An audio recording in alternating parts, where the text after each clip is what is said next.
இந்திய கடல் எல்லைக்குள் ஆயுதங்களுடன் அத்துமீறி நுழைந்த வெளிநாட்டு கப்பல் வீரர்கள் மீது கடலோர காவல் படையினர் வழக்கு பதிவு செய்துள்ளனர்.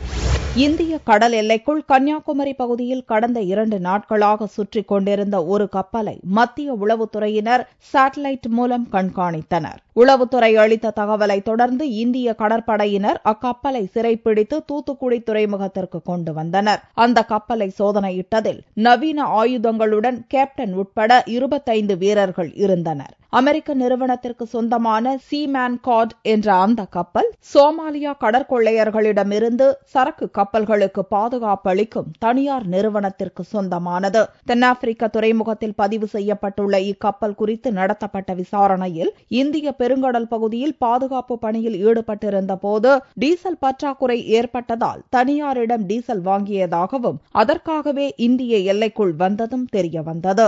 கப்பலில் வைக்கப்பட்டிருந்த துப்பாக்கிகள், வெடிப்பொருட்கள் போன்றவற்றிற்கு உரிய உரிமம் வைத்திருந்தாலும் இந்திய எல்லைக்குள் அனுமதியின்றி வந்ததால் தூத்துக்குடி கடலோர பாதுகாப்பு போலீசார் வழக்கு பதிவு செய்துள்ளனர். தொடர்ந்து கப்பல் மற்றும் அதிலிருந்த வீரர்களிடம் கடலோர காவல் படையினர் விசாரணை நடத்தி வருகின்றனர்.